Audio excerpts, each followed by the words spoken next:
말씀만 해주세요. 안녕하십니까. 안녕하세요. 보스턴에서 온 이동주입니다.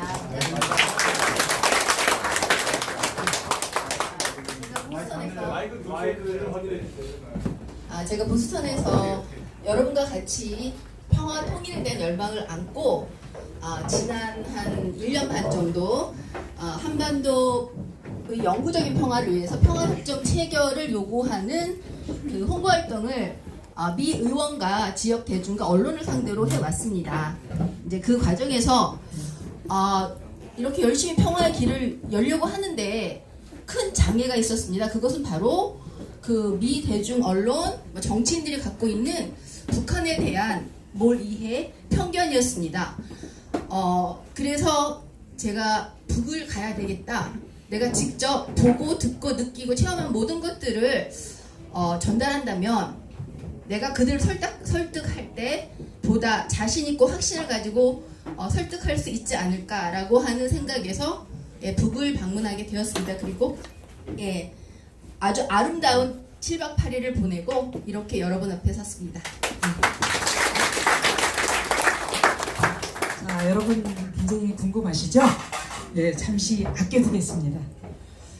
이제 7월 31일부터 8월 7일까지 7박 8일 일정으로 북한을 방문해서 평양에서 최초로 카톡 라이브를 통해서 북한 동포들의 삶의 현장을 아주 생생하게 전해주실 건데요. 바로 그 전에 우리 AOK 이기묘 대표님 모시고 2019년 현재 저희 AOK에서 실시하고 있는 통일교육 프로그램 영어와 문화로 나누는 통일 이야기에 대한 설명을 잠시 들어보도록 하겠습니다. 네, 감사합니다. 짧게 알림, 그 다음에 협조 말씀드리겠습니다. 나눠드린 전단지 있습니다. 요거 잠깐 봐주시겠어요? 봐주시면 빨리 끝날 수 있습니다. 첫 번째, 오늘은 저희가 통일교육 5마당 중에 2번째 마당에 긴급 추가가 된 6번째 방북 콘서트입니다. 참가하신 분들은 지금 등록을 안 하셨으면 이따 나가실 때라도 꼭 등록을 해 주시기 바랍니다. 저희가 이 통일교육하고 있는데 이렇게 열화와 같은 성원에 힘입어서 하고 있다는 사실이 기록에 남도록 도와주시기 바랍니다. 그 다음에는 오늘 이야기를 들으시고 소감을 사실 그대로 적으셔서 설문지로 반드시 제출해 주고 가시기 바랍니다. 그 다음에는 이제 다음 일정에 대해서인데요. 저희가 한 가지 좀 여쭙겠습니다. 사실은 몇 년 전에 그 박근혜 정부 때 이와 같은 그 방북 콘서트를 하던 사람이 있었습니다. 아실지 모르지만 신은미, 그 다음에 흥선과의 대담이 있었는데 그때는 이제 정북몰이로 해서 아직 그 미주에 나가서 못 들어오고 있는 분이 있습니다. 바로 영화가 앨리스 죽이기라고 하는 영화인데 그거를 좀 여러분들께서 보시면서 오늘 이 상상을 같이 하면 도움이 되겠다 싶어서 만약에 앨리스 죽이기라는 영화를 저희가 단체 상영을 하고자 하는데 혹시 내용을 아시는지 모르겠는데요. 처음 들으신 분도 있어서 어떨지 모르는데 단체 상영하면 참여하겠다는 분 있으면 손 좀 들어줄 수 있을까요? 네. 그러면 이 정도 되면 단체 상영을 준비하는데 지금 시간이 얼마 안 남았습니다. 20일 날 준비하도록 하는데 저녁 한 7시 정도 배치할 예정이고 상영관은 서울극장이든 아니면 이제 이 개봉 중에 있기 때문에 그 중에서 잡아서 알려드리겠습니다. 혹시 상영하게 되면 반드시 참여하시기 바라고 참여하실 때는 저희가 이제 대관료 정도를 지불해서 할 건데 이제 부족한 금액은 참여하신 분들이 후원금 쪽으로 좀 납부해 주시면 감사하겠습니다. 그 돈은 결국 평화통일 교육을 위해서 쓰여질 것입니다. 그 다음에 8월 23일, 8월 24일, 8월 30일 이 프로그램 보시면 8월 말에 트라우마 교육이 배치가 되어 있습니다. 첫 번째 8월 23일은 한홍구 교수 강연으로 해서 이승만이 어떤 짓을 저질렀길래 오늘 이와 같은 대립과 갈등이 첨예화되고 있는지 이를 한웅구 교수가 2시간 정도에 걸쳐서 낱낱이 밝혀줄 것이고 24일은 그렇게 해서 생긴 그 역사적 트라우마, 개인 트라우마가 개인의 삶, 사회의 삶에 어떤 영향을 미쳤는지 그걸 어떻게 치유해 나갈 것인지 그걸 평화통일에 어떻게 기여하도록 할 것인지가 있고 30일 날 제주 4.3 지슬 영화를 다룬 거에 대해서 제주에서 강은미 교수가 직접 와서 영화 상영을 하고 특히 이번에는 여성이 당한 피해 그 가운데 여성이 쓰러지지 않고 강한 여성이 돼서 제주를 지켜온 그 문제 그 다음에 하여튼 반짝이는 그런 이야기들을 해 나갈 것입니다. 이상 말씀드리고 곧 강연을 시작하도록 하겠습니다. 감사합니다. 네, 고맙습니다. 방금 그 이기묘 대표님께서 말씀하신 것처럼 오늘 저희가 여러분들을 모시고 이 통일 프로그램을 진행하는 주제가 바로 북한 바로보기입니다.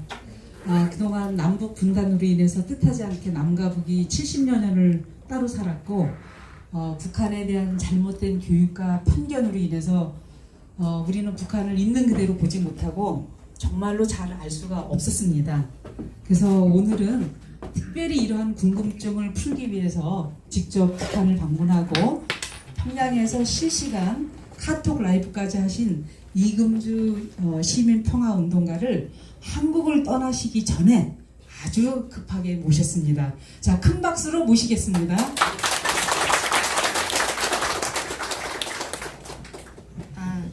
저는 시민평화운동가라고 저를 소개하지만 실은 평범한 주부입니다. 하나의 엄마이고 또 미국에서 이주민 학생들 가르치는 ESL 교사라고 영어를 가르치는 교사예요. 그러니까 지극히 평범한 사람인데 그러니까 왜 다들 그렇게 말하지 않습니까? 그 고국을 떠나서 외국에 살다 보면 애국자가 된다고.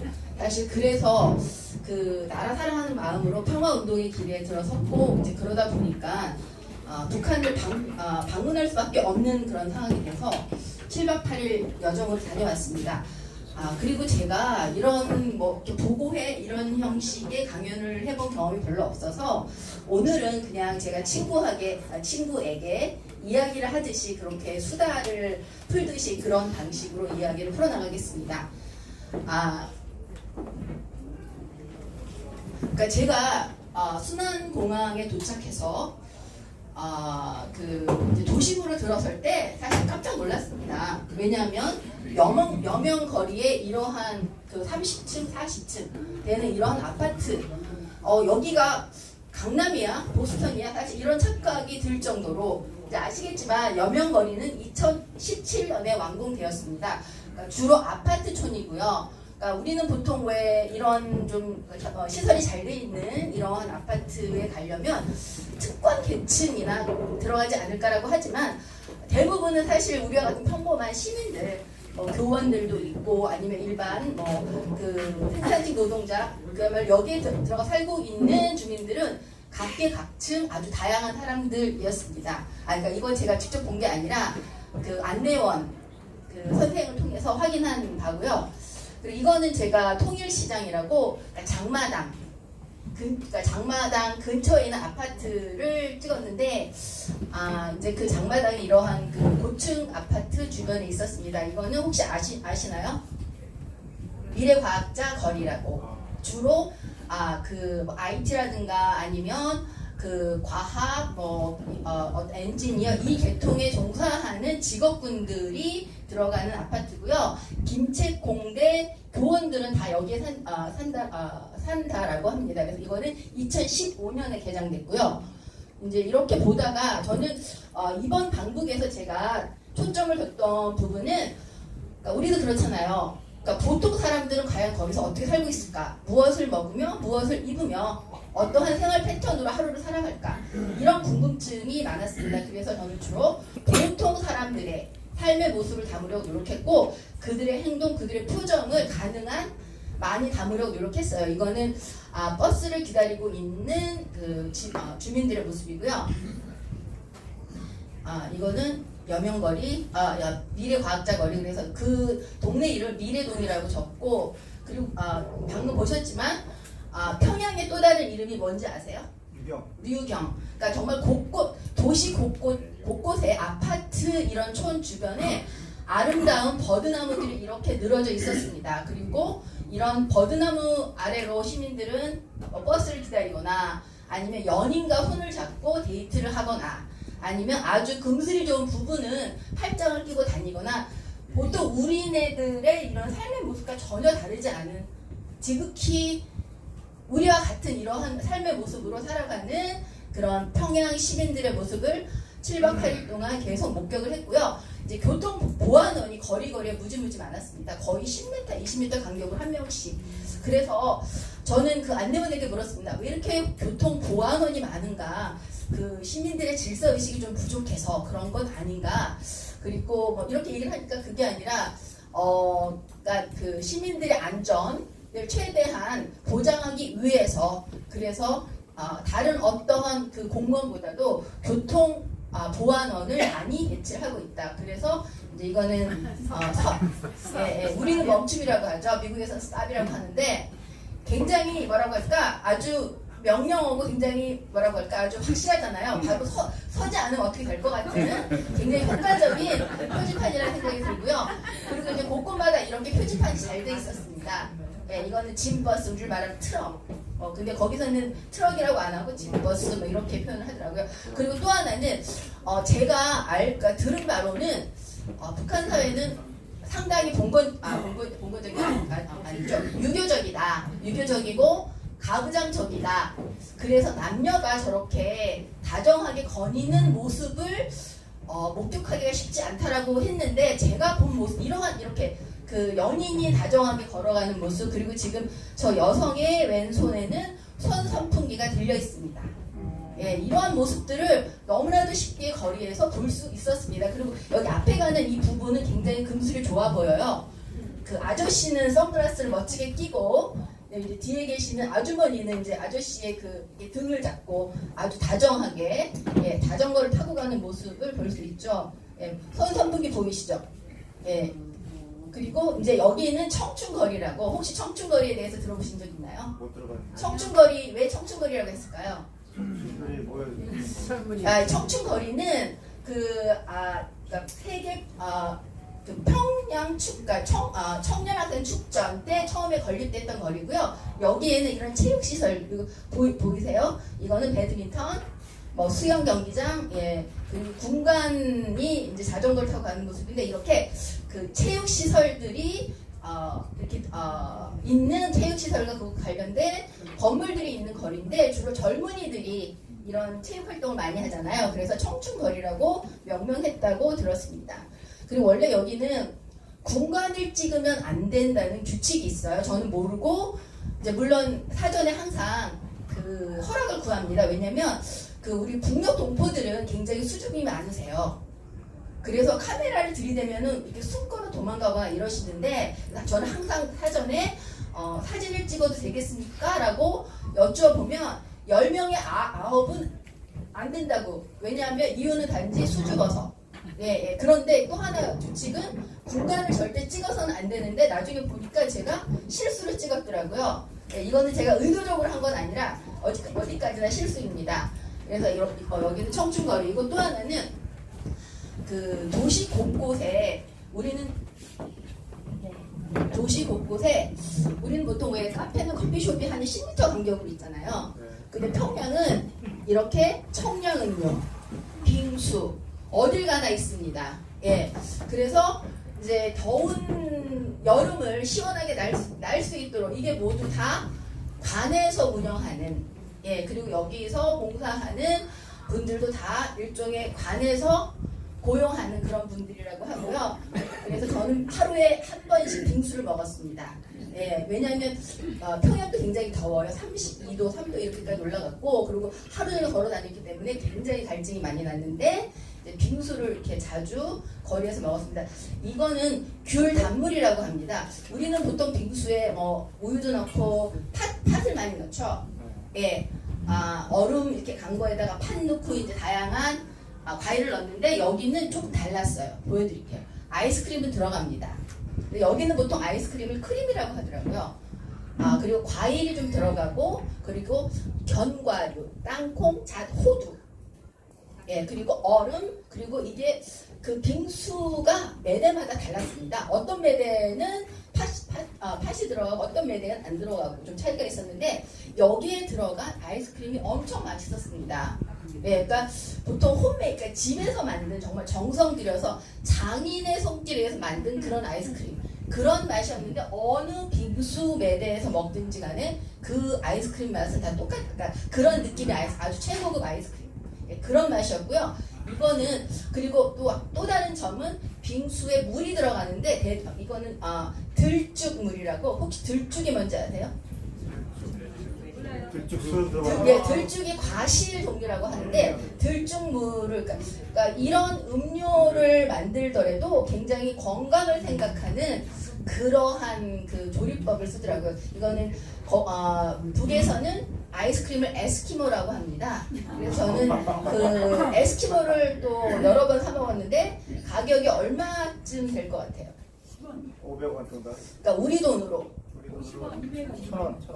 우리 돈으로 한 120원 정도, 예, 120원 정도 아주 싸고, 그리고 그러니까 북측 주민들의 생활 수준에서 아주 쉽게, 우리가 보통 왜 길거리에서 싸게 파는 아이스크림 있잖아요, 왜 이런 가게에서 파는, 그렇게 쉽게 사 먹을 수 있는 가격이라고 했습니다. 그리고 이제 옥류관 냉면은 뭐 익히 잘 아시는 부분이고, 예, 그리고 이거 청류관 안에서 먹었던 음식인데, 그 북의 음식이 전반적으로 좀 슴슴했어요. 심심하다. 그러니까 이게 심심하다라고 하는 표현이 아니라 아주 담백하고 깔끔하고, 그리고 그 어떤 그 조미료 이런 게 들어가지 않은 굉장히 그 원재료에 가까운 느낌, 그리고 김치의 특징은 고춧가루를 아주 적게 씁니다. 그리고 마늘과 파가 거의 안 들어가요. 그러니까 마늘의 향을 거의 느끼지 못할 정도로, 그러니까 그 본 재료에 충실한, 예, 그리고 이제 이거는 그 유명한 대동강 수산물 식당. 왜 문재인 대통령이 여기서 식사를 하셨잖아요. 그거 주민들하고. 근데 바로 이 자리거든요. 이 자리인데 저희가 예약을 못했습니다. 이 자리가 굉장히 인기가 많기 때문에 며칠 전부터 예약을 해야지 가능한데 그걸 몰랐어요. 그래서 저희는 건너편에 있는 방에 앉아서 이 자리를 주시를 하고 계속 먹고 있었는데, 그 다음에 다른 팀이 또 들어오는 거예요. 그래서 우리는 언제 저 자리에 앉을 수 있을까 계속 고심을 하다가 포기를 하고 있었죠. 근데 이제 이거는 우리가 그 대동강 수산물 식당에서 먹었던 음식인데, 이게 뭘 것 같아요? 보쌈김치인데 아주 특이한 게 있습니다. 여기에 돼지고기가 들어가더라고요. 예, 그리고 여기 이거는 칠색 송어 회인데요.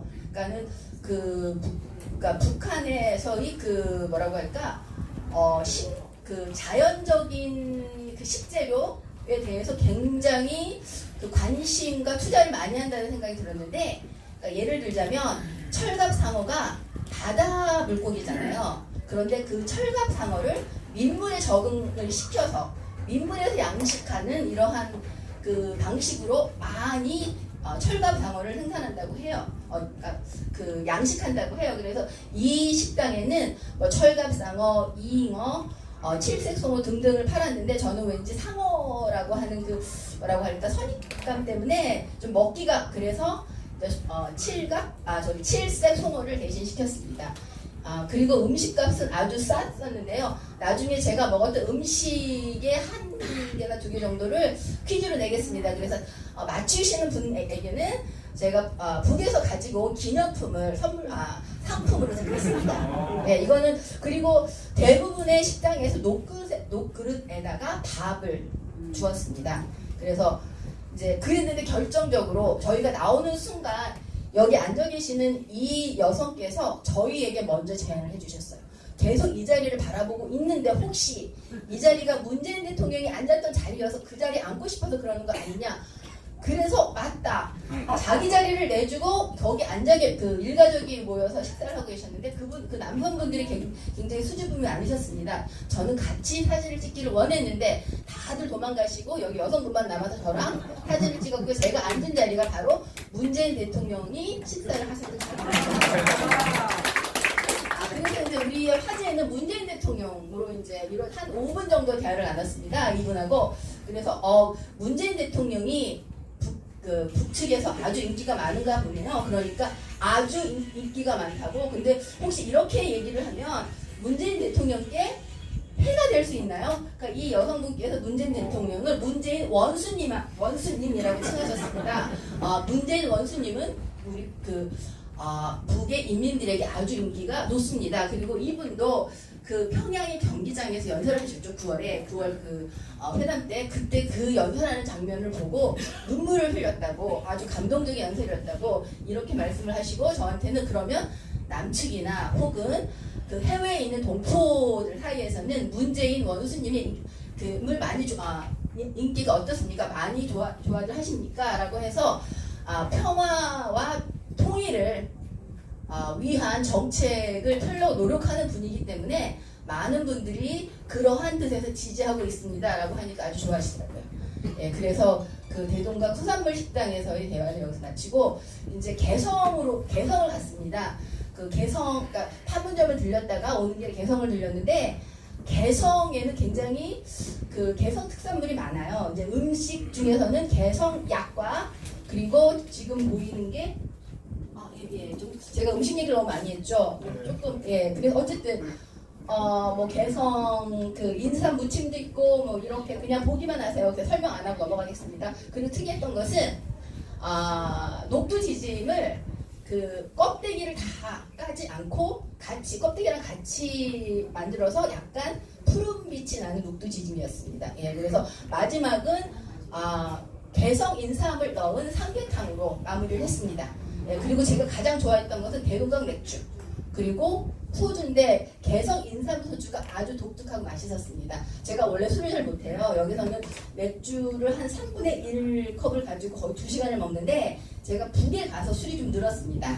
예, 그리고 이제 거리거리에서 손전화, 거기서는 손전화라고 하거든요. 손전화와 양산을 받쳐둔 이런 여성들, 주민들이 많았습니다. 그러니까 우리가 보통 손전화를 쓰듯이 북에 있는 우리의 동포들도 그냥 일상적인 생활 도구로 손전화를 쓰고 있었습니다. 예, 그리고 양산을 받쳐도 거리를 걸으면서 아이스크림을 먹는, 에스키모를 먹는 여성들도 보였고, 여기는 김책공대 주변인데 이제 양산을 받쳐들고 버스를 기다리고, 제가 또 하나 관심을 가졌던 부분은 노년의 삶이었습니다. 우리 사회에서 노인 문제가 심각하죠. 제가 대동강변을 걷다가 이렇게 테니스를 치는 노인분들을 만났습니다. 이분과 짧게 한 10분 정도 대화를 했습니다. 연세를 여쭤보니까 다들 60대, 64, 5세 정도 되는 분들이었는데, 정년퇴직이 남성은 60세, 여성은 55세라고 합니다. 그래서 정년퇴직 후에는 이렇게 운동을 하고 나서는 이제 손주를 돌보는 일로 그 하루를 보낸다고 하셨습니다. 이분들은 배드민턴을 꽤 잘 쳤던 분들이었고요. 그리고 여기는 보통강입니다. 평양에는 강이 3개 정도가 있다라고 합니다. 그 중에 하나가 대동강이고 보통강이고, 하나는 제가 들었는데 잊었습니다. 보통강에서 낚시를 하는 분들, 그리고 여기 이렇게 구석에 보면 노인들이 앉아서 이제 그 아파트에 있는 뭐라고 해야 되나, 그런 벤치 비슷한 데서 이제 앉아서 이야기를 하고 계시는 분들, 보통강에서 낚시를 하시는 이런 노인들이 굉장히 많았고, 이렇게 복통강에서 뱃놀이를 즐기는 사람들도 많았습니다. 그러니까 이런 모습은 사실 우리 일반 대중에게는 굉장히 생소하거나 상상할 수 없는 모습일 수 있어요. 왜냐하면 저도 이제 66년생이에요. 저 어렸을 때 그 남한에 있을 때 방공교육을 아주 세게 받았거든요. 그래서 그 뭐 이승복의 공산당은 싫어요부터 해갖고, 거기는 뭐 5호 담당자가 있어서 화장실을 갈 때도 뭐 누구에게 보고를 해야 되고, 일일이 모든 행동을 감시한다. 개인의 자유라고 하는 것은 조금도 없다. 뭐 이런 식으로 교육을 받았는데, 아직도 그런 잔재가 남아 있어서 그런지 사실은 너무나도 당연한 모습이지만 그것을 보고 조금은 놀랬습니다. 이것은 만경대 학생 소년 궁전이라고, 우리로 말하면 그러니까 일종의 학원이에요. 그러니까는 가회 활동을 관장하고 과외 활동을 제공해주는 국가 기관입니다. 그래서 이곳에는 아주 다양한 활동이 있는데요. 음악, 미술, 체육, 뭐 붓글씨, 그래서 가야금을 배운 학생들도 있었고, 발레를 하는 학생들, 악기를 연주하는 학생들, 서예, 뭐 그래서 이렇게 나중에는 공연을 했습니다. 예, 무대 공연이 있었고요. 뭐 합창, 제가 그 너무나도 귀여운 한 학생에게 꽃다발도 선사했고요. 그리고 저를 안내했던 중학교 3학년 학생이었습니다. 제 아들하고 동갑이에요. 근데 이제 이 학생이 굉장히 똑부러지게 설명을 잘 해주었는데, 이 학생을 통해서 저는 우리 북녘 동포들의 뭐라고 할까 어떤 반면을 보았습니다. 뭐냐면 굉장히 자긍심이 높고 자존심이 강합니다. 제가 학생들을 만날 예정이어서 학생들을 주려고 여러 가지 학용품을 챙겨갔습니다. 그런데 그 학용품을 줄 수가 없었어요. 왜냐하면 우리는 여기서 부족함이 없이 잘 쓰고 있는데 왜 다른 사람의 도움을 받느냐. 그런데 같이 갔던 안내원이 이분은 우리 동포다. 우리 동포가 주는 선물인데 고마운 마음으로 주는 거니까 안내를 해줬거든요. 저한테 거의 1시간 넘게. 그러니까 이거 받아도 된다 하니까 그때서 받더라고요. 그래서 보통 그 외국에서 온 관광객들, 특히 유럽에서 온 관광객들이 그런 기념품이나 선물을 많이 준다고 해요. 그런데 단 한 번도 받은 적이 없다고 했어요, 이 학생이. 근데 이제 제 거는 재미동포, 그것도 평화운동가가 주는 선물이어서 특별히 받는다라고 했습니다. 예, 그리고 이제 공연을 잠깐 보실까요?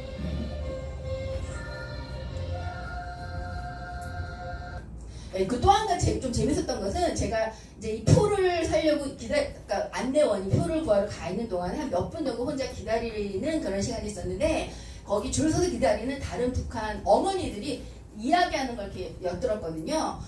자기 아이도 여기 학생 소년 궁전에 넣고 싶었는데 경쟁이 너무 세서 못 넣었다. 우리 아이가 조금 부족한데 다음번엔 넣을 수 있을까? 이렇게 얘기를 했어요. 근데 그런 거 보면은 이 학생 소년 궁전에 들어가는 것은 굉장히 어렵고 아주 재능이 뛰어난 학생들만 들어갈 수 있다라고 하는 것을 짐작할 수 있었습니다.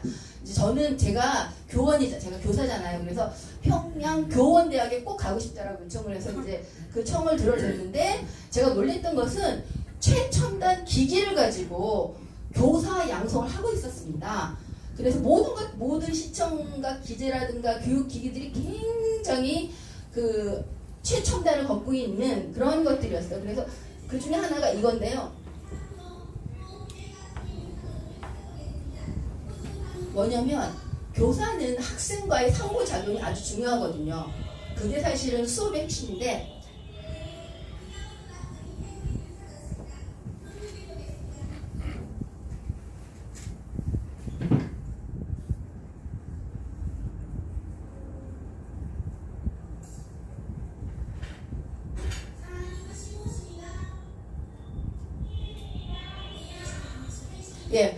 보시다시피 아까 그 장면은 지금 학생이 가상 학생을 상대로 그러니까 교실 수업의 장면을 연출한 거거든요. 그러니까 실습을 해야지만 학생들을 만나서 자신이 교사로서 쌓았던 실력을 뭐라고 할까 배양도 하고 실험도 할 수 있잖아요. 그런데 가상 학생을 상대로 이렇게 수업을 할 수 있는 그러한 기기가 있었어요. 그래서 아주 일상적으로 그 학교에서는 학생들에게 가장 효과적인 교사학습법을 전달할 수 있는 기량을 갖출 수 있도록 그런 기기들이 많았습니다. 그리고 그 학생들하고 같이 사진도 찍고요. 학생들이 아주 다 미모였습니다. 그리고 평양 교원대 여름방학 특별 수학 프로그램에 참여했던 학생들인데요.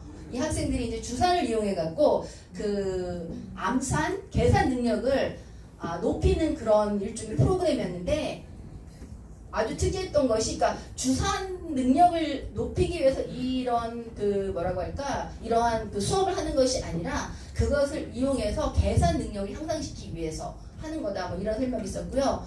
그리고 잠깐 보시겠어요?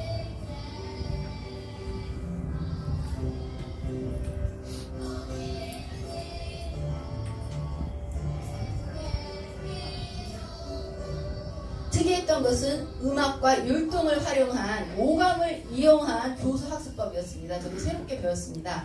예.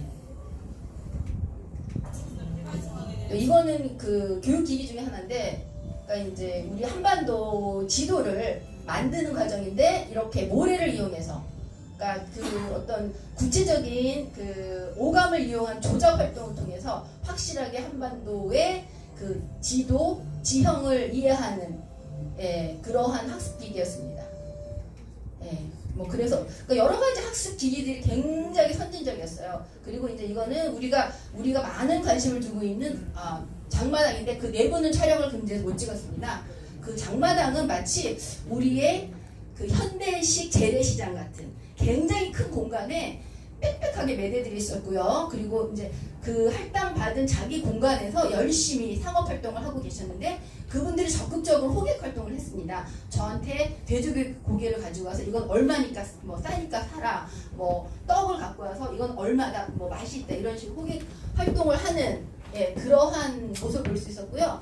그런데 좀 이거는 그 북측 입장에서 굉장히 민감한 부분이기 때문에 제 생각에는 그래서 촬영 금지를 하지 않았을까. 그리고 여기서 상업활동을 하시는 분들이 촬영을 원치 않는다고 들었습니다. 이것은 평양 육아원이라고 일종의 우리의 고아원이라고 할까요? 그래서 그러니까 그 부모의 사정으로 인해서 가정에서 양육할 수 없는 어린이들을 양육하는 이런 국가 타가 시설인데요. 0세에서 4세까지 어린이들을 교육하고 있고요. 시설이 아주 현대적이고 아주 청결하고 그리고 그 이 학생들은 1인당 교사 수가 1대 10 정도 되는 그러니까 그 교사와 학생 수 아까 그 굉장히 교사 한 명당 그 담당하는 학생 수가 아주 적었고요. 그리고 제가 좀 특이하게 봤던 것은 새 쌍둥이가 여기에 굉장히 많았어요. 왜냐면 새 쌍둥이는 엄마가 집에서 양육하기가 참 힘들잖아요. 아이 하나 기르기도 힘든데 그래서 그런 경우에 국가에게 요청을 하면은 애육원에서 육아원에서 새 쌍둥이를 양육해 준다고 합니다. 그래서 여기 새 쌍둥이가 꽤 많았어요. 그리고 육아원은 연령층이 낮기 때문에 이제 질병에 노출될 위험이 높잖아요. 그래서 의사, 간호사, 약사들이 상주하고 있었습니다. 이것은 애육원이고 애육원은 연령층이 좀 높은 그런 아동을 타가하는 그런 시설인데요. 4세와 5세. 근데 제가 좀 인상적이었던 것이 거기에 기차가 있었어요. 기차가 있었고 실제로 아이들이 기차를 타고 마치 실제 기차처럼 이렇게 기차 놀이를 하고 사과나무도 있었고 이거는 그 식당을 보여주고 뭐 이런 시설들을 보고 교사들의 음악적 재능이 아주 뛰어났습니다. 이거는 김일성 종합대학 원래는 전자도서관을 들어가려고 했는데 그날 닫는 날이어서 오픈하지 않은 날이어서 보지 못했고요. 이거는 김책 공대 들어가는 입구가 우리처럼 이렇게 전자화 되어 있습니다. 그래서 기숙사가 굉장히 많았어요 주변에. 왜냐하면 70%의 학생이 지방 학생들이라고 합니다. 그래서 김책공대는 북에 있는 그 공과 계열의 학생들 중에 그 최고의 수재들을 선발한다고 해요. 그리고 뭐 지역 할당이 있는지 어쨌든 전국에서 오는 학생들로 이루어진 학교이기 때문에 70%의 학생들에게 기숙을 제공하기 위한 이런 건물들이 있었고요. 그리고 이게 굉장히 특이했던 건데 컴퓨터로 자료를 신청을 하면은 저 구멍으로 자료가 나온답니다. 그리고 대부분은 전자화돼 있어서 이제 전자 시스템으로 자료를 볼 수 있는데 책으로 되어 있는 종이로 되어 있는 이런 자료들은 이렇게 저 구멍을 통해서 나온다고 했어요. 이거는 방학 중에 공부하러 나온 김책 공대생들이고 이제 이것은 류경 안과 종합병원이에요. 이 병원 시설들이 굉장히 잘 돼 있었습니다. 아시다시피 북은 무상 의료입니다. 그래서 보통 생활비라고 하는데 여기서는 월급 내지 급료라고 하죠. 자기 급료에서 아주 적은 비용으로 보험료를 내면 나머지 치료비, 뭐 약값, 뭐 이런 것들은 다 국가에서 제공을 해준다고 합니다. 그래서 이거는 안과병원이었고요. 이렇게 안과 검진을 받는 모습을 쭉 봤고요. 이제 아동병원에서 수술을 받고 이제 그 회복을 하고 있는 아이들을 만났는데 얘네들이 먼저 사진을 찍자고 저희 청에서 사진을 찍었습니다. 아이들을 위한 이런 놀이시설도 있었고 안경점도 있었는데 이제 안경 값을 물어봤습니다. 보통 3.5달러에서 4달러 정도 한대요. 근데 그 정도면은 뭐 크게 부담 없이 안경을 살 수 있다고 합니다. 그리고 이거는 치과 병원도 아주 시설이 좋았습니다. 치과는 굉장히 붐볐습니다. 그 아주 이렇게 한 10몇 개 이런 치료대가 있었고 이제 동시에 치료를 하는 이런 광경이 아주 특이했는데요. 여기는 아동 치과의 그 치료실인데 이렇게 인형이 보이죠. 이게 공포스럽잖아요. 치과 치료가 이제 그런 것들을 조금 완화시키기 위해서 이러한 배려를 한 것 같습니다. 여기는 기공실, 그러니까 뭐 임플란트라든가 뭐 이런 것들을 만드는 기공실이 같은 그 치과 병원 안에 있었고요. 의사 선생님, 그러니까 여기 과장이신 치과 의사 선생님께서 직접 설명을 해주셨습니다. 예, 그래서 제가 궁금했던 게 보통 여기도 그렇고 여기가 치과가 6년인가요? 치과 대학이? 예, 6년이 근데 미국 같은 경우는 학부를 졸업하고 4년 정도를 공부해야지 치과 의사가 될 수 있는데 여기는 어떠냐 물어보니까 여기도 남과 마찬가지로 6년이래요. 그래서 2년은 뭐 예과, 4년은 본과. 그러면 치과 자격증을 딸 수 있고 그 이후에 이제 더 높은 공부를 할 수 있다 이렇게 얘기를 하더라고요. 여기는 우리로 말하면 그 유방암 연구소, 예, 그래서 평양상은 유선 종양 연구소. 그래서 북에는 1년에 2번 무료 유방암 검진이 있다고 들었습니다. 여기에 있는 의사 선생님들한테 예, 쭉쭉 보시고요. 예, 여기는 옥류 아동병원이에요. 그러니까 그 이제 장기 입원을 해야 하는 그런 아동들에게는 이렇게 학습실도 제공을 하고 교사들도 와서 가르친다고 해요. 이제 그 수업을 보충해주기 위해서 이제 아이 열심히 글씨 연습을 하고 있는 아이의 공책을 찍었는데요. 예, 그리고 제가 굉장히 놀랬던 것은 원격 의료라고 하죠. 여기 옥류 아동병원에서도 그걸 하고 있었는데 저기 그 도서 벽지에 있는 그런 환자들을 대상으로 지금 여기 그 소아과 의사가 지금 그 화상을 통해서 예, 진료를 하고 있는 모습을 보았습니다. 예, 이런 체계도 보여줬고 그리고 이제 이거는 문수 물놀이장. 우리가 더우면 그 워터파크에 가듯이 평양 시민들도 더위를 식히기 위해서 물놀이장에 많이 가더라고요. 여긴 들어가는 입구였고요. 굉장히 많이 붐볐습니다. 저도 실은 여기 한번 들어가서 물놀이를 하려고 수영복까지 다 준비를 했는데 사람이 너무너무 많은 거예요. 물반 사람 반. 도저히 그 안에서 수영을 할 자신도 없었고 게다가 저희가 이렇게 돌아볼 무렵에 저쪽에서 보니까 단체로 한 5개의 버스가 이렇게 도착했는데 보니까 중학생들, 그 무서운 중학생들이 단체로 내리고 있는 거예요. 그래서 들어가면 안 되겠다. 그래서 포기하고 그냥 보기만 했습니다. 예, 이거는 옥외 물놀이장인데 이제 좀 더워서 그런지 상대적으로 덜 붐비긴 했어요. 이런 모습들. 그 다음에 여기는 우리로 말하면 유원지인데 솔직히 말하면 유원지는 한 80년대 그 인천에 송도 유원지가 있었거든요. 그 인천에 있는 80년대 제가 그 대학 다닐 무렵에 그 송도 유원지를 연상하는 정도인데 저는 정감이 있어서 좋았습니다. 예, 이런 놀이시설 그리고 웃음집에 들어가서 웃고 나왔는데요. 이제 여기는 이렇게 거울을 이렇게 보면은 아주 재밌는 모양으로 제 모습이 비치는 거예요. 여기는 만경대 유원지. 그래서 평양에는 유원지가 굉장히 많다라고 해요. 한 20여 개? 아주 작은 유원지들도 있고, 근데 제가 일일이 다 보지는 못했는데 여기는 개성의 모습이고, 예, 뭐 이거는 그냥 너무 이분이 정말 아주 설명과 해설을 찰지게 했던 그 유명한 개성 안내원 선생님이에요. 이분이 그 뭐라고 하셨냐면 한번 들어보시겠어요? 이거 오디오 파일은 어떻게 들리겠죠? 그냥 누르면 되나? 저거 왕건능이에요? 저거? 네, 왕건능이에요. 한번 들어보세요. 중국에다 마이크를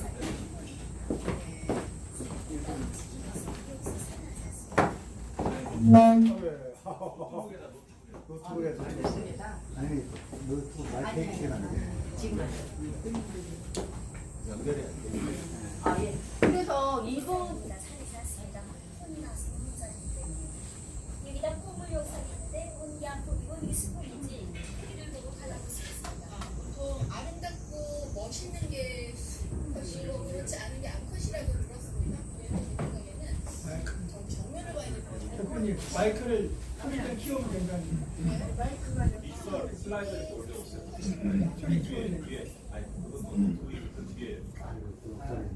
그러니까 이분의 말씀이 마지막에 어떤 말씀을 하셨냐면 남과 북이 하나 돼서 똘똘 뭉쳐서 통일을 이루어야 한다. 이런 요지의 말씀을 하셨는데요. 그 말이 정말 제 심장에 꼭꼭 박혔습니다. 제가 북을 갔던 이유가 바로 거기에 있는데 제 마음을 대변하듯이 정말 제가 꼭 하고 싶은 그런 말을 이분이 이제 제가 저에 대해서 굉장히 관심이 많으셨어요. 그래서 뭐 제 직업이라든가 뭐 아이 가족 이런저런 얘기를 했는데 이제 그러다가 제가 지난 5년간 세월호 진상규명 활동도 하고 있었거든요. 그래서 세월호 얘기를 했는데 이분이 자기도 그 소식을 접해서 너무 가슴이 찢어지듯이 아팠다. 그 세월호 부모님들을 만나면 북에 있는 동포도 같은 마음으로 정말 같이 아파하고 하루빨리 그 진상이 규명되기를 바란다는 말을 꼭 전해달라는 그런 얘기를 저에게 하셨습니다. 예, 그래서 그 얘기 사실 이분이 하신 말씀이 우리 모두의 염원이거든요. 그래서 그걸 마지막으로 제 그 보고를 마치려고 했는데 지금 잘 안 나오네요. 예. 사실은 제가 250개의 그 사진을 준비를 했는데 이거 거의 몇 개, 188개, 거의 3분의 2 정도. 예. 그래서 이후에 제가 지금 시간 관계상 이후에 궁금하신 점들은 이후 대담에서 더 자세히 알려드리겠습니다. 감사합니다. 네, 남이랑 북이라는 평화단체를 10수년 지금 이제 이끌어 가시고 또 최근에 한겨레 통일 문화상을 수상하셨죠? 네, 이재봉 교수님 나오셔서 격려 말씀 좀 짧게 부탁드립니다.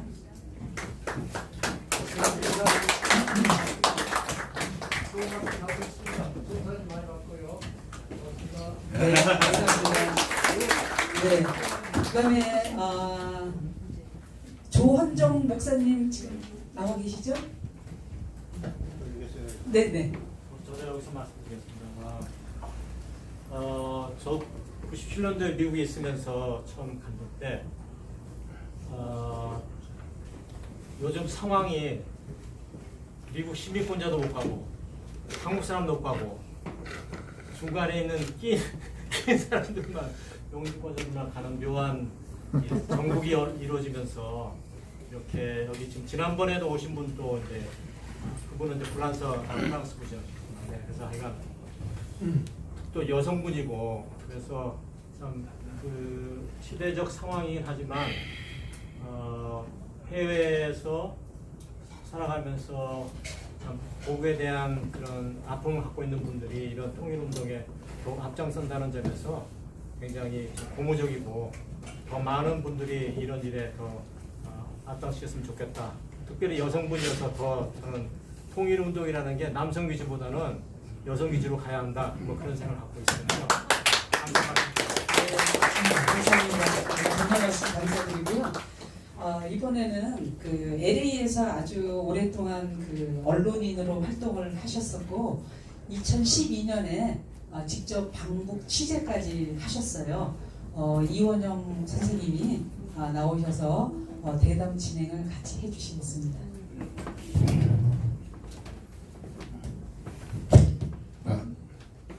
반갑습니다. 이원영입니다. 네, 제가 그 여러분들 싫어하는 중앙일보 LA 중앙일보에서 한 20년 근무하다가 이제 다 은퇴하고 들어왔습니다. 그 제가 여기 중앙일보하고는 달리 거긴 좀 이렇게 회사의 어떤 방침이나 이런 거에 대해서 계약을 거의 안 받기 때문에 제가 이제 5년, 그러니까 7년 전이네요. 2012년도 김정은 정권이 들어서자마자 바로 그때 오이사 조치 때문에 다 막혀 있을 때 남한 기자로는 처음으로 제가 방북 취재를 할 수 있었어요. 그때 저하고 동행했던 우리 최재형 목사님 잠깐 얼굴 인사하세요. 네, 그때 저하고 룸메이트로 같이 갔던 분인데 그때 이제 기억이 생생하네요. 오늘 이구정 선생님 그 사진 보고 그래가지고 그 사이에 또 변한 것도 있고 여전히 뭐 같은 것도 많고 달라진 거는 지금 그때와 지금의 어떤 환경 이것이 너무 많이 달라져서 정말 마음이 기쁩니다. 저는 그 다녀와가지고 그때 똑같이 이렇게 처음 갔다 온 심정 그렇지만 제가 언론에 있었기 때문에 이걸 갖다 정말 내가 정말 피를 토하는 심정으로 이걸 알려야 되겠다 해가지고 제가 줄기차게 썼습니다. 줄기차게 쓰고 본사 지면에도 쓰고 JTBC에도 올리고 이래가지고 그 당시에 아주 제가 히트를 많이 쳤습니다. 본사 상도 많이 받고 했는데 저한테 붙은 것은 종북 기자라는 딱 지적을 하는 예, 그런 시절이었죠. 어제 제 앨리스 죽이기 그 신은미 씨 그 종북몰이 당한 그 영화를 보고 왔는데 참 4년 전, 불과 4년 전에 우리나라가 그렇게 망국적인 종북몰이가 광풍을 치던 그런 시절이었다 생각하니까 참 가슴이 답답하더라고요. 그거에 비해서 지금 이제 4년 후 지금 얼마나 이렇게 좋은 환경에서 우리가 평화 통일을 논할 수 있고 북을 이야기할 수 있다는 것이 너무 감격스럽습니다. 전에 그 4년 전에 신은미 씨는 진짜 뭐 대동강 맥주가 맛있다고 그 한마디 해가지고 종북몰이 당하고 뭐 쫓겨나고 그랬는데 우리 이금주 선생님은 뭐 맥주뿐만 아니라 빙수도 맛있고 뭐 녹두전도 맛있고 회도 맛있고 소주도 맛있고 한 5배 6배는 난리를 쳐야 될 것 같은데 그래서 하여튼 오늘 제가 누구보다도 이렇게 좀 감회가 새롭게 지금 참석하고 있는데요. 제가 편하게 앉아서 진행하겠습니다. 예. 그 여러분들이 이제 궁금해하실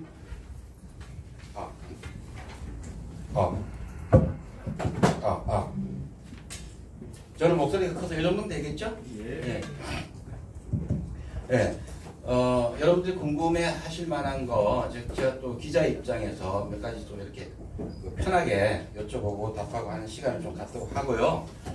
이 시간 한 20-30분 지난 다음에 여러분들 질의응답 받는 시간 그렇게 진행하도록 하겠습니다. 제가 처음 이제 북에 다녀와서 썼던 게 첫날 도착해가지고 그 다음날 첫날 비행장 도착해가지고 그 다음날 느낌이 너무 다르다는 제가 그 표를 쓴 적이 있어요. 우리 이금주 선생님은 첫날 그 비행장 도착했을 때와 그 다음에 이제 하루가 지났을 때 어떤 신경의 변화가 왔는지 저하고 한번 좀 비교를 좀 해봤으면 좋겠는데. 예, 저는 평양을 신양을 통해서 들어갔습니다. 그러니까 신양에서 그 평양행 고려항공 비행기를 기다릴 때 가슴이 두근두근 거렸습니다. 왜냐하면 무섭다랄까 저는 솔직히 말하면 무섭진 않았어요. 왜 이미 북을 다녀오신 뭐 신은미 씨나 뭐 진청규 씨, 노창현 씨의 정보를 통해서 북은 적어도 치안은 100% 완벽하다.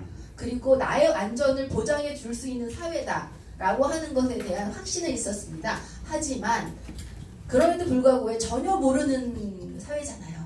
그리고 또 하나는 혹시 뭐 다른 어떤 불행이 불상사가 있어서 저 비행기를 놓치면 어떡하나 뭐 여러 가지 이런 어떤 불안감 때문에 좀 조금 그러니까 긴장됐던 거 하고 또 하나는 한 번도 가보지 못했던 새로운 세계 그리고 사실 저는 안 보셔도 되고요. 네, 남과 북, 북과 남이 다 제 조국이라고 생각해요. 이것도 국가보안법에 걸리나요? 모르겠어요. 걸립니다. 예. 왜냐하면 저희 부모님이 황해도가 고향이세요. 예, 한국 전쟁 때 남으로 내려오셨고 아직도 먼 친척은 황해도에 살아 계시다고 그렇게 듣고 있습니다. 사실은 저는 북녀입니다. 저희 부모님 고향도 이북이고요. 그러니까 저는 당연히 제 입장에서는 남이나 북이나 똑같이 저의 고국이에요. 그런데 한 번도 가보지 못했던 또 다른 고국을 방문한다는 것에 대한 그런 기대감 때문에 많이 설레고 긴장됐는데 내리자마자 저는 그런 긴장감이 딱 해제가 됐습니다. 왜냐하면 제일 처음에 어떤 나라든지 들어가면 입국 심사를 거치잖아요. 그런데 저를 맞았던 입국 심사관이 굉장히 친절하신 분이었어요. 한 20대 후반에 30대 초반에 얼굴이 좀 둥글둥글하고 눈도 땡그랗고 그 인상이 지금 아주 선명한 기억이 나는데 저를 미소로 맞이해주고 그리고 저에 관한 정보를 이제 스크린을 통해서 확인을 하고 나서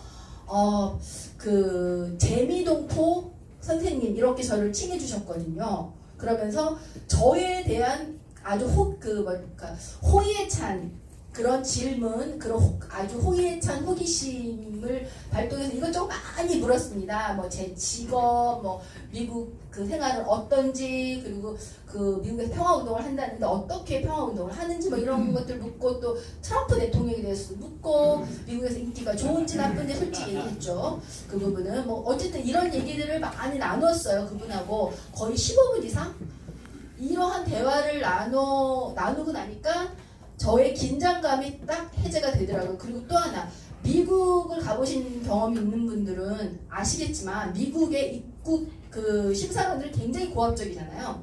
그리고 모든 그 사람을 마치 그 불법 체류 가능성이 있는 사람으로, 예비 불법 체류자를 몰고 가는 내국인이고 외국인이고 상관없이 그렇게 대하는데, 거기에 비해서는 굉장히 친절하고 부드럽고 호의적인 이런 입국 심사관을 만나서, 아, 북은 이런 사회구나, 사람들에게 이렇게 편안하고 친절하게 이런 호의를 베푸는 그런 분위기의 사회구나. 그래서 긴장이 딱 해제가 됐습니다. 아, 네. 박수 한번 쳐주시죠. 지금 말씀드리니까 저보다는 많이 준비된 마음으로 가셨네요.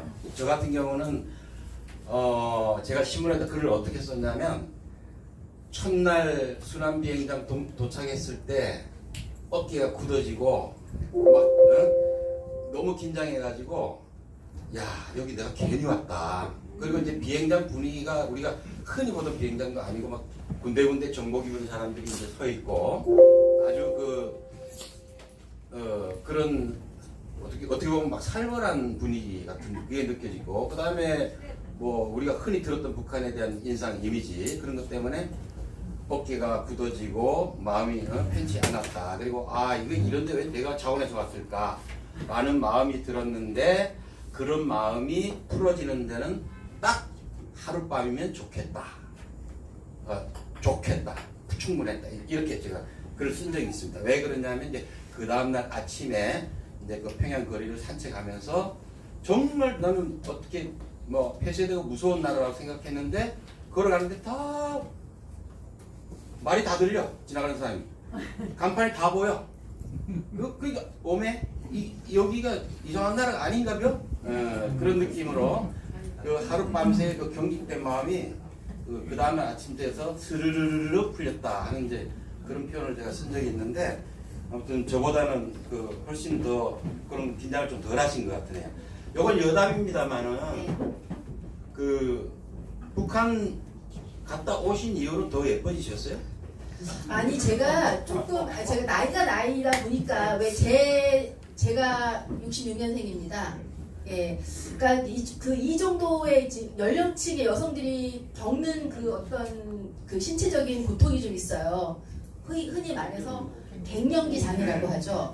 그래서 제가 좀 힘들었거든요. 그리고 여기 와서 계속 한의원 다니고 치료를 받고 그랬는데도 조금 좋아지긴 했지만, 어쨌든 간에 좀 몸이 안 좋은 상태에서 평양에 갔습니다. 그런데 평양에 가서 하룻밤 딱 지나고 나니까 모든 신체적, 정신적 모든 갱년기 장애가 그냥 한꺼번에 싹 없어졌습니다. 아, 왜 그럴까 생각해보니까 음식, 물, 제가 도착하자마자 마셨던 물이 강수 약수입니다. 약수인데 천연 약수이기 때문에 거기에 들어있는 탄산은 천연이에요. 소화가 너무너무 잘 되더라고요. 그래서 보통 때 먹던 양이 한 3배쯤 먹은 것 같고요. 그리고 제가 술을 잘 못해요. 왜냐면 그 술을 분해하는 효소가 좀 부족한데, 거기 가서는 보통 하루에 가스맥주, 여기서 말하면 생맥주, 가스맥주를 한 잔에다가 소주 한 2잔을 평균적으로 마셨고요. 좀 술이 늘어서 왔습니다. 아, 그게 그 미모의 비결이라고 말씀드렸어요.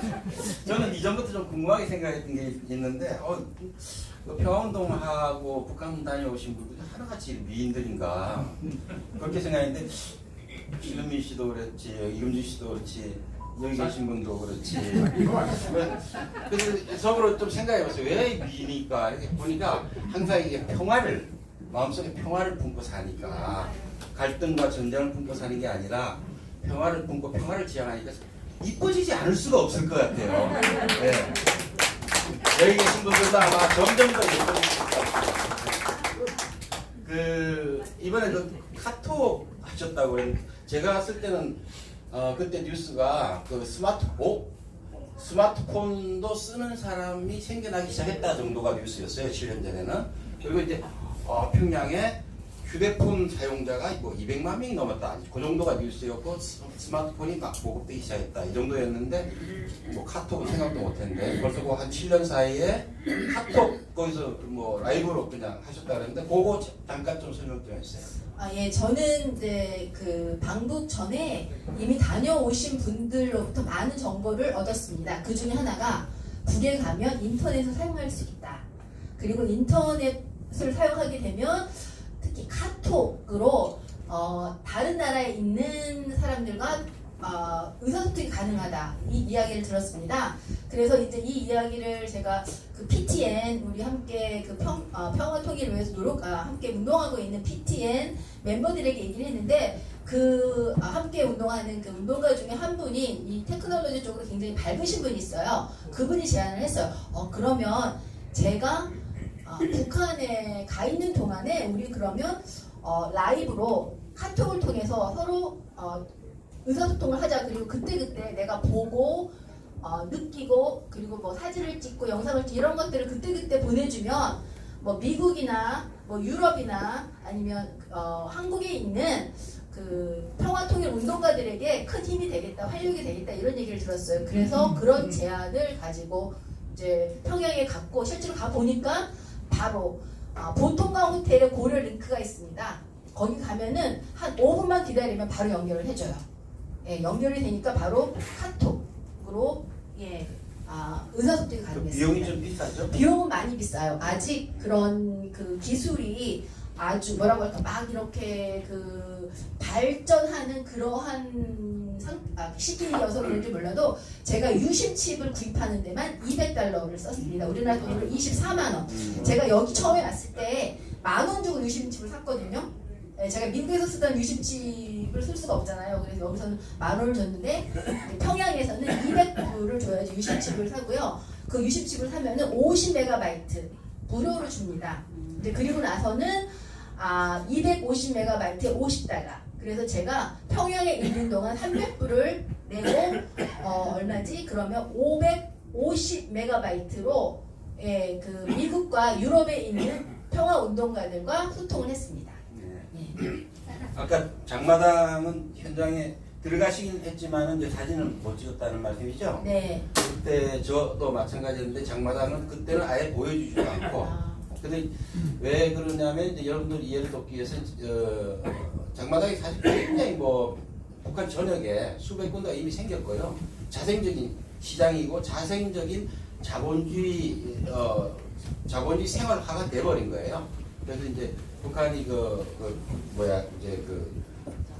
경제가 어려워지기 시작하면서부터 주민들이 이제 자발적으로 이제 물건들을 내다 팔면서 그런 자생적인 시장이 생겨난 건데 이게 지금은 뭐 정도로 완전히 엄청나게 커져가지고 그때 북한 당국의 입장에서 보면은 조금 아킬레스의 근 같은 그러니까 이제 어떻게 보면 사회주의 국가에서 이렇게 자본주의화된 시장이 이렇게 번성을 하고 있다는 게 좀 이제 이렇게 어떻게 보면 컴플렉이 생기잖아요. 이제 그런 것 때문에 이제 적극적으로 보여주지 못하고 있다고 저희들은 이제 해석을 하고 있습니다. 제가 부언을 하면, 그러니까 그 전에 방문했던 그게 꼭 남측의 기자이거나 아니면 어느 나라의 기자인지 모르겠지만 이제 외부 기자들이 와서 취재를 하고 가면 항상 그런 건 아니지만 개 중에는 그것을 가지고 그 북한 체제를 비난하고 비판하는 이런 용으로 활용했던 그렇게 악용됐던 경우를 많이 경험했다라고 해요. 안내원 선생이 말에 의하면. 그런데 특히 장마당 같은 경우는 말씀하신 것처럼 마치 사회주의 체제의 붕괴의 현상처럼 이렇게 확대해서 왜곡해서 보도하는 사례들이 많았다고 합니다. 네, 알겠습니다. 저 여쭤볼 것도 많고 해서 조금 짧게 그다음에 지금 아마 북한 방북에 관해서 궁금해하시는 분도 있고 한데 지금 현재 그 북한 방북할 수 있는 한국 사람으로서 자격, 그다음에 경로, 본인이 어떤 경로로 간지 그것도 좀 설명 좀 해주실래요? 예, 저는 시민권자가 아니라 영주권자입니다. 그리고 현재 미국의 그 트럼프 행정부의 행정명령에 의해서 미국 시민권자는 북을 방문할 수가 없어요. 그러면 법적인 처벌을 받게 되는데 저는 법적인 제재를 받지 않은 영주권자이기 때문에 북 방문이 가능하고요. 또 하나는 그 북을 방문하려면 북한 당국으로부터 비자를 받아야 합니다. 그래서 비자 신청은 미국에 있는 재미 동포 연합이라고 하는 단체를 통해서 했고요. 예, 그리고 또 보통은 뭐 기차를 통해서 들어갈 수도 있지만 가장 용이한 방법은 비행기로 평양을 들어가는 방법인데 비행기는 중국의 심양과 북경 단 2곳에서만 출발해서 북한에 들어갈 수 있어요. 근데 저는 심양을 택했습니다. 이유는 심양이 가장 짧은 시간에 편리하게 들어갈 수 있는 곳이고 비자를 제가 직접 가서 받을 수가 없으니까 보통 공항에서 비자를 받게 되는데 그 북경 공항은 좀 멀고 어쨌든 교통도 불편하고 북경 공항 자체가 크기 때문에 가장 쉽게 그러니까 비자를 전달받을 수 있는 곳이 심양이라고 합니다. 이번에 그 7박 8일간이었죠? 네, 7박 8일이요.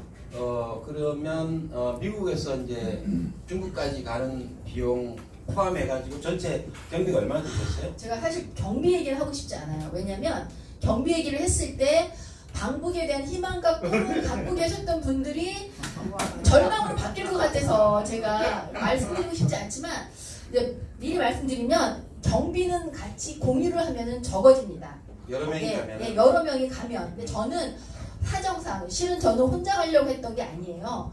우리 같이 해외에서 통일운동을 하는 분들하고 같이 가려고 했었는데 여러 가지 사정상 저 혼자 가게 되었는데요. 기본적으로 항공권은 그러니까 이제 만약에 뭐 자기가 출발하는 곳이 유럽이다 그러면 좀 더 적은 비용 왜냐하면 유럽과 중국은 가깝잖아요.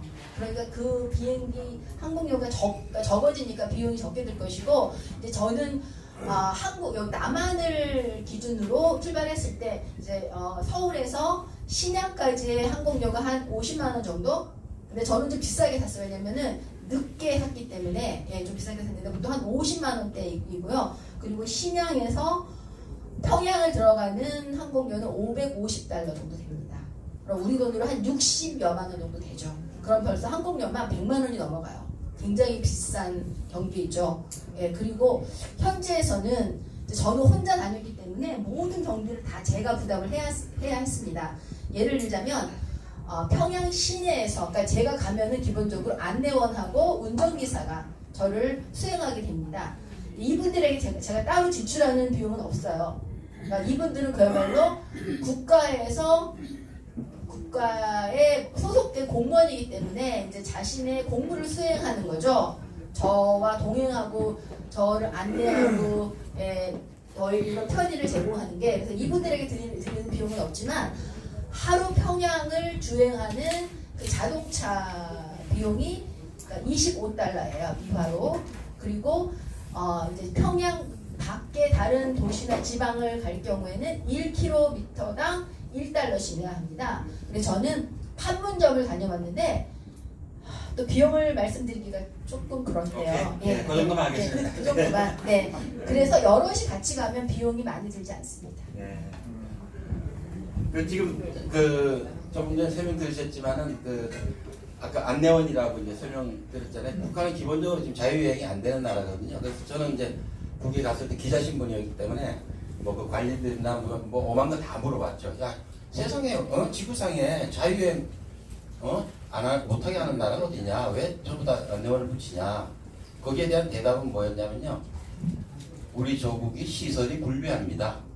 네, 딱 이렇게 이야기하더라고요. 왜냐하면 북한에서는 이렇게 뭐 어디 숙박이라든지 교통이라든지 통신이라든지 아주 불비해가지고 자유여행을 막 하다 보면 툭하면 실종, 연락 두절. 그러면 이제 예를 들어서 다른 나라에서 그런 일이 발생한다고 뉴스도 안 되는데 노스코리아에서 그렇게 되면 세계적인 뉴스가 됩니다. 딱 이게 이제 그들의 입장이에요. 그래서 이제 이번에 뭐 안내원하고 옛날에는 우리가 이제 한국에서 보도하기를 다 여행하는 사람마다 다 감시원을 붙인다 이렇게 말을 하지만 감시원이 아니고 여행 가이드라고 하는 게 정확한데요. 실제로 감시원의 느낌을 받았습니까? 감시원이라기보다는 보호자라는 느낌을 받았고 그리고 저를 거의 뭐라고 여왕을 모시듯이 그렇게 7박 8일 동안 저는 태어나서 이러한 남성으로 2명의 남성으로부터 이러한 대접을 받아본 적이 없습니다. 제 남편하고 연애할 시절에 받아보지 못했던 모든 에스코트를 이제 이 두 분한테 받았습니다. 제가 차문을 열라고 이렇게 손을 뻗는 순간 벌써 차문을 딱 열어서 그리고 제가 목이 말라서 물을 좀 마실까 하면 어느새 찬물을 딱 갖다 주시고요.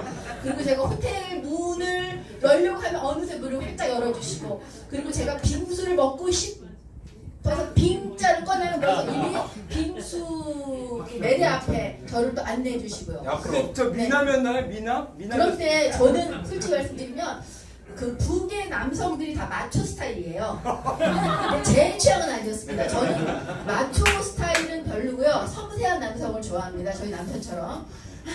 저기 지금 뭐 남자 얘기가 나왔는데 저는 이제 남자다 보니까 북한 여성에 대해서 관심이 많았어요.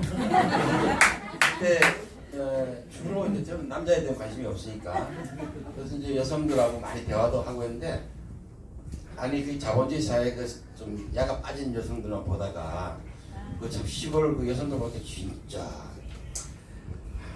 표현을 뭐라 그럴까 흔들리더라고요. 그 정도로 마음을 쏙 뺐더라고. 그런 그 순수함이 북한 남성에 대해서 어떻게 느끼셨습니까? 그러니까 제가 이제 거리에서 본 남성들은 그야말로 우리 그 주변의 남성들처럼 다양해요. 그렇죠. 여기도 뭐 보니까 그 얼핏 마초 스타일로 느껴지는 분들이 몇 분 계시는데 뭐 마초 스타일도 있고 아주 섬세하고 자상한 그러한 유형의 남성들도 있고 예를 들자면 그 안내원 선생은 완전 마초였습니다. 예 그리고 좀 왜 그 북한 특유의 문화가 있지 않습니까? 뭐 자아 비판하고 뭐 총화하고 그래서 그런지 저의 행동에 대해서 굉장히 직설적이고 직접적으로 지적질을 하는 그런 상황도 있었는데 제가 첫날은 조금 이게 적응이 안 돼서 우리는 특히 이제 영어식 표현 되게 우회적으로 돌려서 얘기하거든요. 근데 이런 것에 익숙하다가 이렇게 직설적인 지적질을 받으니까 조금 기분이 살짝 나빴는데 하루 지나니까 적응이 되더라고요. 아 이분은 마초구나. 아 이분의 방식구나. 그 이후에는 전혀 문제가 안 됐었고요. 그리고 그 운전기사 선생은 아주 섬세하고 부드러운 남성이었습니다. 제가 이 두 분의 좀 비율을 맞춰주려고 그렇게 얘기했어요. 그 안내원 선생은 단간부 스타일이다.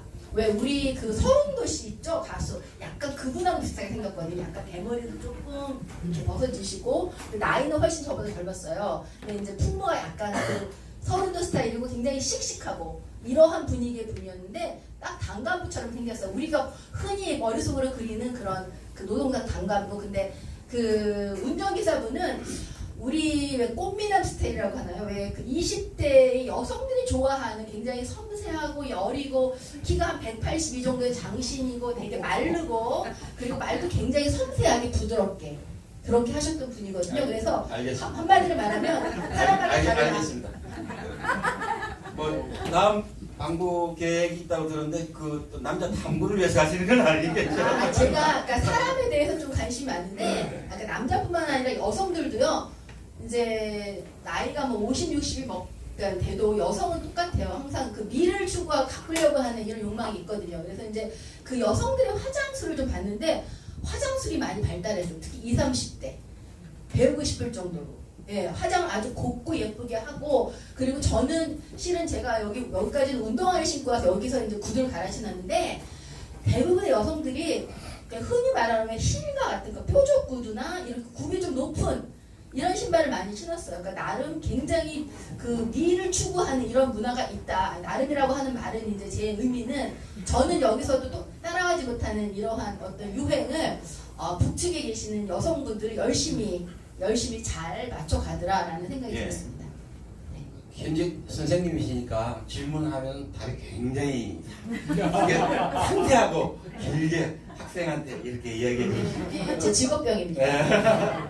그리고 뭐 직업 때문일 수도 있지만 사실 너무 하고 싶은 얘기가 많죠? 네, 너무너무 많아요. 그럼- 네. 알겠습니다. 질문이 또 있을 거기 때문에 앞으로 이제 지금 이제 한번 다녀오셨는데 앞으로도 좀 계획이 또 있으시다고 그랬잖아요. 뭐 책도 쓰고 싶고 그런데 앞으로 계획 좀 말씀해 주실래요? 저는 평양에서 돌아오고 나서 그날 막 가슴이 막 부푸는 거예요. 이후에도 또 갈 생각에. 왜냐면 정말 저는 제가 20대 때 여행을 꽤 다녔거든요. 전 세계 한 30개국을 다녔습니다. 아프리카까지 갔다 오고요. 근데 제가 다녔던 그 어떤 나라보다도 가장 아름다운 곳이었고요. 가장 여행하기, 그러니까 감동의 여행을 할 수 있는 그런 곳이었어요. 왜냐면 결국 여행을 한다는 것은 새로운 문화 속에 새로운 사람을 만나는 거거든요. 물론 같은 동포이고 피를 나는 같은 형제이긴 하지만 그 북녘 동포들이 갖고 있는 고유한 감성이 있습니다. 뭐냐면 순박함, 순수함. 그게 말을 뭐 한 5분, 10분 나눠도 금세 느껴지는 그러한 거거든요. 서로 가슴으로 통하는. 그래서 북녘 동포들의 그 고운 마음, 그 순수함, 그것에 반했고요.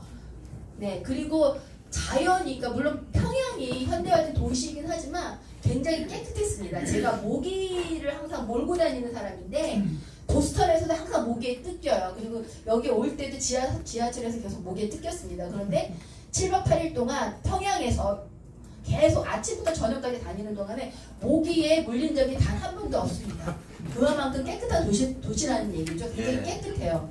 그리고 그 천연의 자연 그대로의 모습을 간직했다라고 할까요? 개성으로 가는 길에 그 전원 풍경이 굉장히 아름다웠습니다. 지금 여행 말씀을 하셨는데 꼭 제가 7년 전에 쓴 제 기사를 읽고 오셨나 할 정도로 똑같은 말씀을 하세요. 제가 그때 10번의 주제로 나눠가지고 율법 기사를 썼는데 그 중에 한 편이 뭐냐면 제목이 북한 여행은 세계에서 가장 안전한 여행이다. 이렇게 제목을 뽑아서 쓴 적이 있습니다. 아주 노골적으로 썼죠. 그리고 앞으로 만약에 세계 여행을 계획하고 있다면 다음 여행은 북한으로 가라. 그 정도로 제가 레코멘드한다. 라고 제가 신문에 쓸 정도인데 똑같은 말씀을 하시네요. 그만큼 그러니까 인상에 남고 감동적인 이제 그런 여행이 됐다는 말씀인 것 같고요. 마지막으로 정리하는 의미에서 우리 신은미 선생은 이제 자기의 그 여행담을 아주 뭐라 그럴까 이렇게 짧은 말로 내 생에 가장 아름답고 슬픈 여행이다 이렇게 이제 표현을 했어요. 이제 종합적으로 이제 이근우 선생님도 이제 이번에 처음 갔다 오셨는데 여기는 지금 뭐 안 가지 못하신 분들이 더 많을 것 같은데 어떤 느낌으로 나의 마음을 정리할 수 있을까? 그걸로 이제 매듭을 하고 좀 질문 좀 받는 시간 갖겠습니다. 네, 그 분단과 전쟁으로 우리가 70년간 헤어져 살았습니다. 하지만 제가 본 동포는 결국 우리의 모습을 하고 있더라고요. 우리의 가슴과 우리의 마음과 우리의 감성을 지닌 분들이었어요. 그래서 결국 우리는 하나다. 또 다른 우리가 있는 북녘 동포를 저는 매해 찾아갈 거고요. 저 역시도 제가 그동안 했던 그 어떤 여행에 비해서 가장 감동적이고 가장 아름다운 여행이었고요. 앞으로도 계속 이 아름다운 여행을 할 겁니다.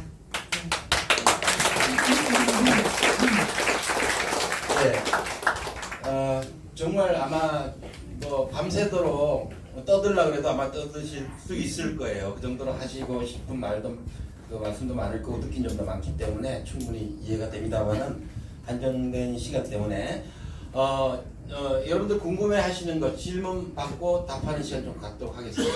예, 질문은 짧게, 답변은 짧고 충실하게. 예. 선생님께서 음식에 대해서 많이 말씀하셨는데 그 조미료나 이런 것을 얼마나 치는지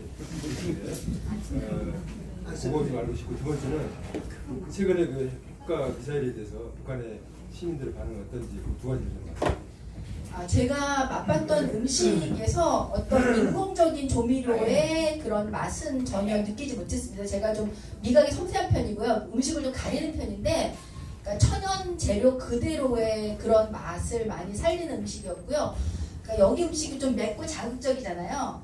근데 그런 자극적인 음식이 거의 없었습니다. 예, 그러니까 슴슴하다고 하나요? 그러니까 담백하고 깔끔한 맛. 예, 그리고 제가 있는 동안에 계속 카톡이 왔어요. 제 식구들한테. 그리고 남편한테 그 메신저로 계속 연락이 왔어요. 빨리 와라. 지금 전쟁 날지도 모르는데 거기 있다가 못 나오면 우리는 끝장이다. 그런 메시지가 굉장히 자주 오고 많이 왔는데 평양의 거리는 아주 평온했습니다. 그냥 일상을 유지하는 거죠. 뭐 출근할 사람은 출근하고, 뭐 지하철로 퇴근하고, 김책 공대생들은 방학 중에도 나와서 공부하고, 뭐 물놀이도 하고, 뭐 자연 박물관에 가서 뭐 이것저것 아이들하고 같이 가족 단위로 모기도 하고 너무나도 평온한 일상을 누리고 있었어요. 마치 제가 이제 미국에서 우리 한국을 방문할 때마다 저희 교사 동료들, 미국 교사 동료들은 언제 핵전쟁이 날지 모르는 그 남한의 그 서울의 외관이 가지 마라 이런 우려를 하거든요. 근데 우리는 늘 평온하게 살고 있잖아요. 그런 것처럼 그냥 북한 주민들은 평온한 일상을 유지하고 있었고요. 그리고 이제 핵무기에 관련돼서는 굉장히 어떻게 보면 민감한 부분인데 저는 제 생각이 아니라 그 안내원 그리고 운전기사님 그리고 제가 만났던 어떤 그 북녘 동포분의 말에 의하면 지금 남측에서 한미 군사합동훈련이 진행 중이잖아요. 그것은 자기네는 엄청난 위협이다. 전쟁 연습이다. 우리를 상대로 실전에 가까운 전쟁 연습을 하는데 거기에 대해서 우리가 어떻게 느끼겠느냐. 그래서 우리는 그것에 대한 일종의 무력 시위로 방사포, 미사일 우리가 갖고 있는 무기를 그냥 실험했던 것 뿐이다. 우리의 이런 실험은 특별한 게 아니라 며칠에 한 번씩 하는 일상적인 거다. 아주 대수롭지 않게 얘기했습니다.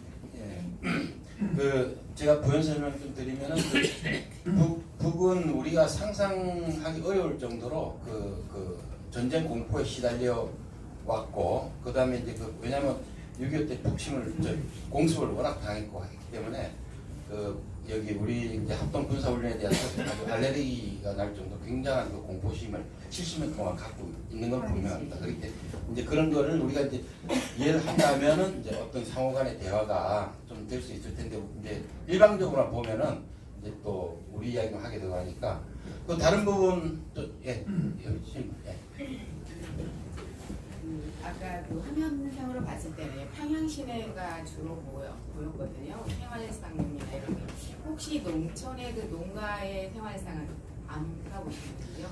제가 그 개성을 가는 그 길에 농촌의 풍경을 봤습니다.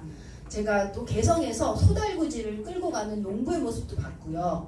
이제 소달구지를 여러 개 보았고 그리고 자전거를 개조한 뭐라고 해야 되나 그러니까 자전거를 타고 뒤에 짐을 싣는 그러한 것도 봤는데 근데 그런 모습은 저는 굉장히 정겨워 보였어요. 제가 70년대 시골 갔을 때 봤던 모습들을 또 보는구나 굉장히 정겨웠는데 그 북에 계시는 동포들은 그런 모습을 자신 있게 드러내고 싶지 않아 하시는 것 같아요. 왜냐하면 제가 그걸 찍었는데 안내원 선생님이 별로 안 좋아하더라고요. 그러니까 왠지 뭔가 낙후된 모습으로 외부 세계에 보일까 이러한 우려. 그런데 개성과 평양은 분명히 다르죠. 그러니까 개성은 그야말로 제가 한 80년대 90년대에 경기도에 있는 어떤 농촌 마을 이런 마을을 보는 듯한 그런 느낌이었고요. 그런데 거리는 굉장히 깨끗했고 그리고 주택들은 한 2층 정도, 그러니까 고층 주택은 없었습니다. 2층, 3층 이런 아파트 이런 주택들이 있었고 그리고 그 개성에 있는 실 개천에서 아이들이 물놀이를 하고 있었어요. 그 옛날 그러니까 동심을 이렇게 불러일으키는 그런 풍경이었습니다. 예. 선생님 질문이 많으니까 조금 짧게. 1분 내로 얘기하겠습니다. 질문 짧게 하겠습니다. 우선 저기 오토미어 미국 들어가서 처음에 들어가고 부모님께서 3억 달러 배상 지원한 거 첫 번째. 그다음에 김동철 박사가 북한 들어 16년 동안 있으면서 매년 120만 달러 벌었고 40만 달러 바쳤거든요. 근데 미사일 정보 빼다가 잡혀서 저기 죽을 뻔한데 돌아왔어요. 그다음에 케네스베 요분에 대해 어떻게 생각하는지. 그리고 중요한 건 뭐냐면 지금 북한에 24번 이상 갔다 온 인세반 선생, 인조한 선생 그 북한 결핵 치료원분이 지금 돈이 없어요. 지금 13만 명 결핵 걸렸는데 지방에 특히 1년에 50억 표 답니다. 다전에서 기력이 비슷합니다. 그게 하고 마지막으로 질문하기 참 곤란한 질문인데 우리 탈북자들이 미국 대통령 앞에 가서 이 북한 인권 문제를 얘기합니다. 북한 인권 문제를 미국 사람들은 어떻게 보는지 또 이렇게 우리는 궁금합니다. 우리는 지금 얘기하기 참 곤란한데 안 할 수도 없고 할 수도 없고 특수한 게 있기 때문에 말이죠. 예, 알겠습니다.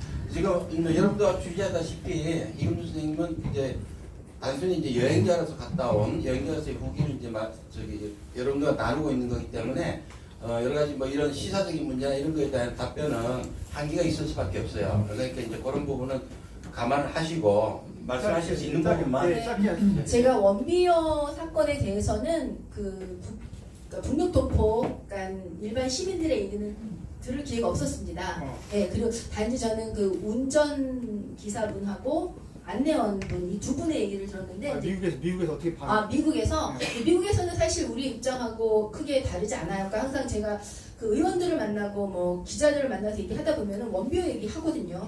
예, 원비어가 이렇게 돌아왔는데 어쨌든 그 결과는 그쪽 체제 어떤 정권의 뭐라고 할까 그 반인권적인 그런 모습을 나타내는 거다. 뭐 이런 식으로 얘기를 하지만 저희는 사실 그래요. 그러니까 북이 갖고 있는 고유성 있잖아요. 그 사회의 고유성이 있는데 로마에 가면 로마의 법을 따르라고. 그러니까 그 사회에서 여행자건 아니면 뭐 어떤 다른 역할로 그 사회에 있던 간에 그 사회에서 요구하는 어떤 규범을 따라야 된다고 생각하는데 일단은 원비어가 그걸 어겼잖아요. 예. 그런데 이제 그 결과로 그런 불행한 거기에 대해서 굉장히 안타깝고 슬프게 생각을 하죠. 안내원과 기사는 뭐라고 합니까? 그러니까 안내원과 기사가 한 얘기는 자기도 거기에 대해서 굉장히 안타깝게 생각을 한다. 하지만 실정법을 어겼다. 그리고 실정법을 어겼고 여기에 있는 인민하고 똑같이 시민하고 똑같이 그 실정법에 의해서 재판을 받았고 거기에 따르는 벌을 받았다. 하지만 그 결과에 대해서는 굉장히 안타깝게 생각한다. 이렇게 얘기를 했습니다. 김동철 씨가 얘기했는데 옆방에서 고문 소리가 너무 지독하더라고요. 그래서 아우. 근데 잠깐만요. 제가 알고 있기로는 제가 이제 미국에서도 뉴스를 통해서 들은 바로는 그 검안이가 2명이 들어와서 그 원비어의 그 사체를 다 검안을 했습니다. 그런데 그 검안이의 말에 의하면 고문의 흔적이 없다. 그거는 미국 뉴스나 기사에 나왔던 거예요. 그리고 그 부분은 미국에 있는 의회 의원들도 인정했던 부분입니다. 고문의 흔적을 찾지 못했습니다. 예, 네. 그건 그 정도로 하고요. 뭐 다른 뭐 질문 2개 있잖아요. 여기. 네, 지금 저 질문자 많아서 그거는 그 정도만. 네, 수고하셨습니다.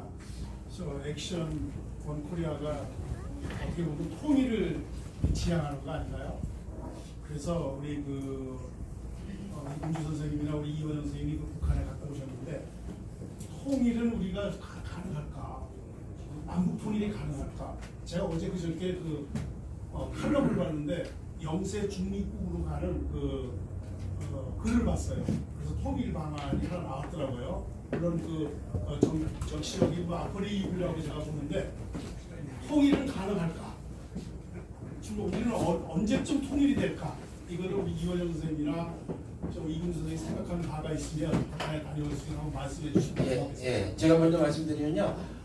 우리가 그동안에 그냥 아무 생각 없이 통일이라는 단어를 해왔지만 사실 우리가 생각하는 통일은 이렇게 완전 물리적으로 하나가 된 통일을 지금 생각하고 있는 거거든요, 머릿속에. 저는 그런 물리적인 하나가 된 통일은 바랄 필요도 없고 당장 실현되지도 않는다고 생각합니다, 저는. 지금은 그 물리적인 통일을 한다는 것 자체가 그건 무리고, 그는 뭐 북쪽이 주도하든 남쪽이 주도하든 그런 뭐 전쟁 아니면은 한쪽 동의하지 않는 방법이 될 수밖에 없는 거거든요. 그래서 저는 생각하기에 통일이라는 게 딴 게 아니고 그냥 적대 관계만 청산되면 된다. 적대 관계만 청산되고 사이 좋은 이웃 나라로 살면 된다. 그게 통일이죠. 그걸 갖다가 이제 우리가 사실상의 통일이라고 부른다면요, 그게 통일입니다. 저는 그렇게 생각했습니다.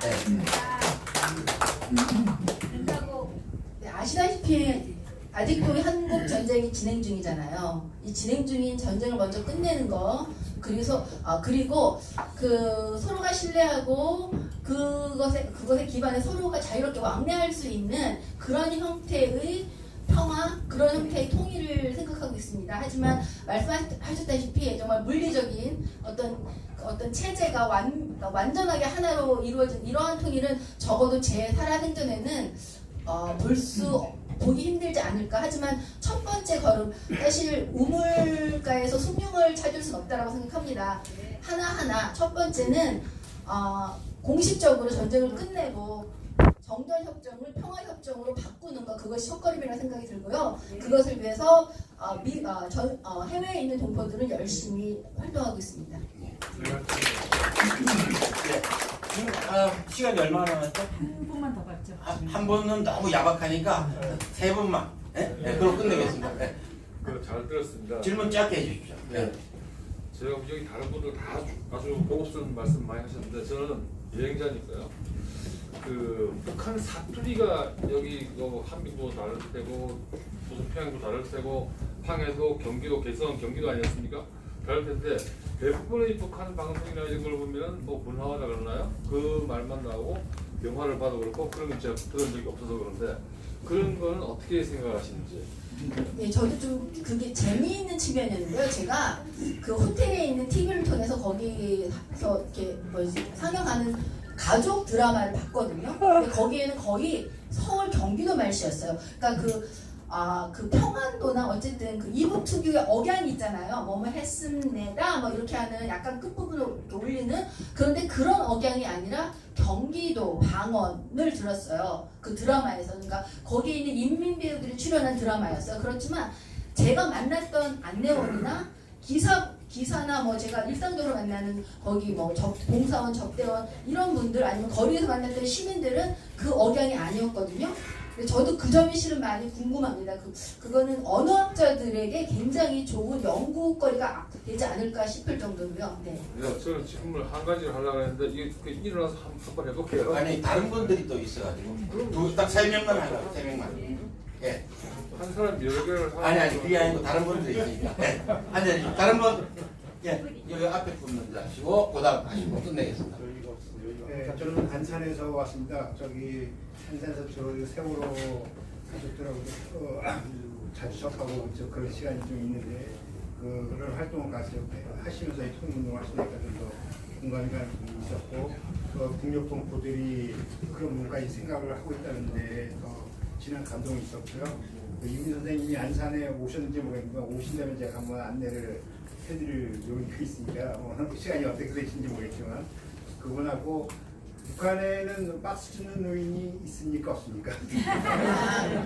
북한에서 박스를 줍는 노인은 못 봤지만 제가 거리를 다니면서 왜 뭐라고 할까 잡초를 뜯거나 그 뭐라고 하죠? 그 빚맨다고 하나요? 잡초를 뜯거나 아니면 나무를 옮겨 싣거나 그러니까 굉장히 힘든 일을 하시는 분들 그 떼학볕에 그런 분들을 몇 번 봤거든요. 근데 이제 저는 안내원에게 물었습니다. 가장 고귀한 노동을 하는 분이라는 생각에서 저런 분들의 생활비가 얼마를 받나요? 다른 보통 뭐 교원이라든가 뭐 교수라든가 이런 직업보다는 좀 더 많이 받지 않나요? 라고 질문을 했는데 이분도 다른 직업군의 생활비는 잘 모르더라고요. 근데 이분이 하는 얘기는 구체적인 생산물이 있는 그러한 직업군이 생활비를 많이 받는데 예를 들어서 뭐 철을 녹여서 뭐를 만든다, 뭐 공장에서 뭐를 만든다. 그런데 이렇게 그런 구체적인 실물에 생산품이 없는 그러한 직업군은 생활비가 적은 걸로 알고 있다라고 얘기를 해요. 근데 저도 사실 거리에서 굉장히 힘든 노동을 하시는 분들을 봤어요. 근데 박스 줍는 노인들은 못 봤고요. 기본적으로 은퇴를 하면 연금이 나온다고 합니다. 네. 예. 다른 분 한 분만 더. 예. 저는 이제 그쪽으로 한번 다녀왔는데 이제 이금주 선생님께서 이야기 중에 신박하다, 순진하다 이런 이야기를 많이 쓰셨어요. 근데 저도 똑같이 느꼈거든요. 아 저런 분들 그대로 놔뒀으면 좋겠다. 그대로 걱정이 돼요. 이 자본에 뛰던 우리 저부터 이 날담보 같은 이 자본주의가 거기를 망치지 않을까. 그래서 선생님은 어떻게 느끼시는데? 저도 사실 같은 생각을 했습니다. 이렇게 순박하고 순수한 분들인데 이제 이후에 저 잘 모르겠어요. 평화협정이 체결되고 그리고 남북의 철도가 놓이고 그리고 좀 더 자유롭게 남측에 있는 우리 시민들이 북측을 방문하고 그러면 자연스럽게 교류가 이루어질 수 있잖아요. 그렇게 됐을 때 사실 뭐 여기에 아주 다양한 분들이 있지 않습니까? 사람들이 그러면 그 과정에서 혹시 이렇게 순박하고 순수하신 분들이 상처를 받지 않을까라는 우려를 했습니다. 네. 예, 질문은 이 정도로 마치고 일단 박수로 이걸 끝내겠습니다.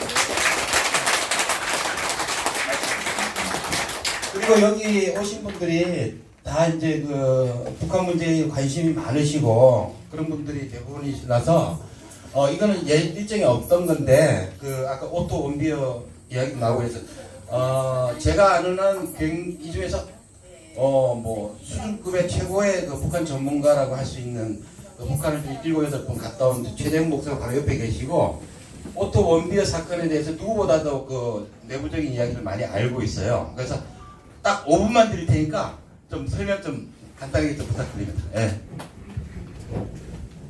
오토 원비어는 마이크 빨리 주세요. 마이크 빨리 주세요. 식중독으로 죽었어요. 왜냐면 저는 고려 호텔에 묵었고 같이 있었어. 그 친구는 양각도 호텔에 묵었는데요.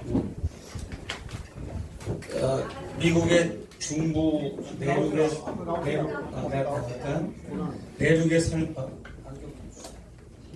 내륙에 살고 있는 친구가 북을 여행한 걸로 봐도 그놈도 별종이에요. 보통은 아니에요. 그리고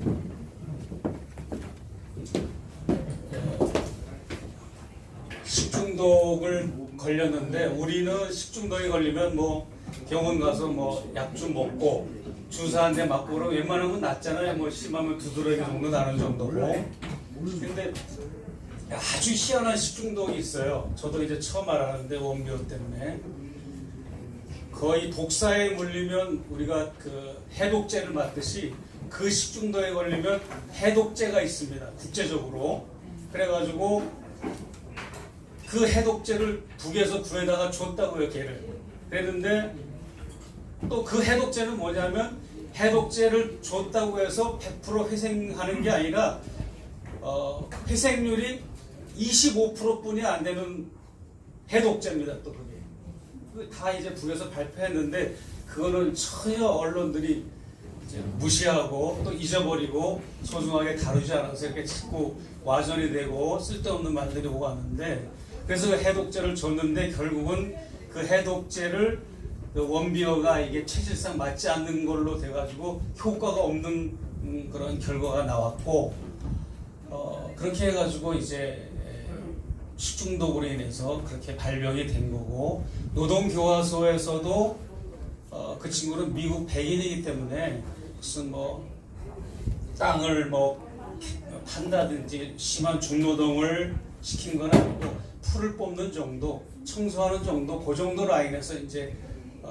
노동교양을 받았죠. 받다가 이제 식중독이 발병된 거고 그를 이제 북에 안내했던 가이드의 얘기에 의하면 처음에 미국에서 출발할 때부터도 그 친구는 몸 상태가 좋지 않았습니다. 이런 것들이 다 빼졌고 미국이 어떤 나라인데 만약에 고문을 당하고 그러면 옷을 다 벗겨놓고 사진 찍고 그러지 고문을 해서 북이 이득을 얻을 게 외교적으로 뭐가 있겠어요? 바보입니까? 말도 안 되는 거고 아무튼 그렇게 그런저런 이유로 해서 그런 결과가 나왔으니까 여러분들이 누가 물어보면 그렇게 대답을 해주시면 선생님이 북한에서 지금 뭘 가져오셨잖아요. 잠깐 퀴즈를 내시고 맞추신 분한테는 상품을 전달해 드리겠습니다. 잘 맞춰보세요. 제가 모르겠습니다. 아직 이게 뭐지 치밀하게 계획된 건 아니었고요. 그냥 갑자기 그런 생각이 들었어요. 이렇게 퀴즈를 내서 좀 더 우리가 북의 모습을 제대로 이해하는데 도움을 줄 수 있다면 한 방법이겠다. 그 제가 아까 보여드렸던 사진 중에 그 개성에서의 만찬이 있었거든요. 이제 그때 먹었던 음식의 종류를 말씀드릴게요. 개성 인삼무침, 그리고 녹두지짐, 그리고 삼계탕, 그리고 개성 약과, 그리고 청포묵, 냉채, 그리고 소고기, 그러니까 소적새구이 이렇게 먹었습니다. 4명이 먹었거든요. 거기에다가 대동강 맥주 2병에 개성 인삼 소주 2병을 마셨어요. 그런데 그 정도 이게 또 평양하고 개성하고 물가가 좀 차이가 있어요. 이걸 고려해서 제가 얼마 정도를 지불했을까요? 15만 원. 저희 여성분 달러를 예? 30달러. 30달러는 아닙니다. 네. 20달러. 네. 21달러였거든요. 네, 제가 사실 뭐라고 되어 있냐면 흡연은 건강에 해롭습니다라고 되어 있는데 그게 기념품이에요. 선생님 담배 안 피우시죠? 저 주세요. 담배 안 피우시잖아요. 제가 아까 애유건과 육아원을 보여드렸습니다. 예. 그런데 그 중에서 여러분이 그 새 쌍둥이를 봤던 그 시설이 있었습니다. 어느 시설에서 새 쌍둥이를 보셨나요? 네. 아니죠. 육아원요? 예, 맞습니다. 네. 열심히 잘 들으셨네요. 그래서 제가 여러 가지를 갖고 왔는데 그중 제가 사실 건강이 안 좋은 담배를 너무 많이 갖고 왔습니다. 자, 여기에 뭐라고 되어 있나요? 남새는 무엇일까요? 남새. 채소. 예. 그리고 남새 반만. 그리고 제가 말씀은 안 드렸지만 그냥 추측하세요. 그 통일시장 장마당에서 그 여기서도 유행하는 손선풍기를 봤습니다. 손선풍기 한 대의 가격은 얼마였을까요? 3,000원. 네. 1,000원. 2달러. 손 들고. 2달러. 100원. 아닙니다. 여기 예. 네. 얼마요? 아닙니다. 마지막 한 분? 5달러. 실은 4달러였는데 가장 근접해서 근접했었습니다. 그래서 이게 귤 사탕인데요. 예, 이제 천연 귤 향을 넣었다고 합니다. 예, 이거 한 통을 드리겠습니다. 나눠주세요. 드렸습니다. 김책 공대에 기숙사들이 굉장히 많았거든요. 왜냐하면 지방에서 올라온 학생들에게 숙식을 제공하기 위해서. 그러면 그 김책 공대의 전체 학생 중 지방에서 올라온 학생은 손 들고 대답해 주실 것 같아요. 네, 70% 맞습니다. 그러면 제가 담배를 너무 많이 갖고 왔는데 담배 말고 여기 뭐라고 돼 있냐면 바다 튀김 빵이라고 돼 있어요.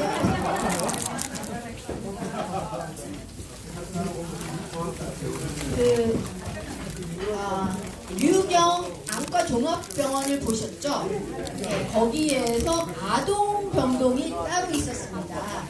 근데 사실 이건 퀴즈는 아니고요. 그렇다면 이 아동이 여기서 수술을 받고 입원을 했는데 과연 이 아동이 수술비와 입원비를 얼마 정도 냈을까요? 네, 무료입니다. 맞습니다. 그러면 이거는 바다 겸 단설기입니다.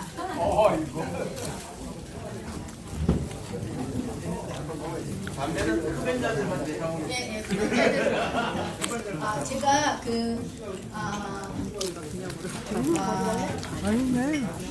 학생 소년 궁전을 보여드렸거든요. 이 학생 소년 궁전은 어떤 성격의 교육기관일까요? 짧게 설명해 주실 수 있는 분 계신가요? 네. 예체능을 교육하는 놀이잖아. 예체능을 교육하는 학원. 충분합니다. 특별활동 교육기관입니다. 좋습니다. 그러면 근데 문제가 담배밖에 없어요. 어떤 좋아요? 담배밖에 없어서. 네. 담배 피는 사람한테 돈을 받아가지고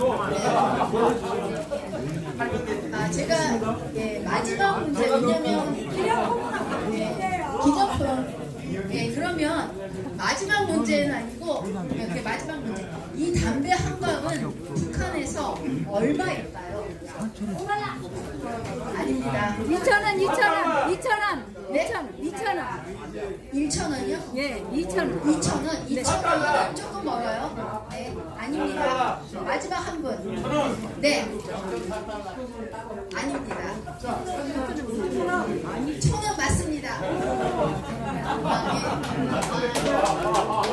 이것으로 북 바로 알기 퀴즈 대회를 마치겠고요.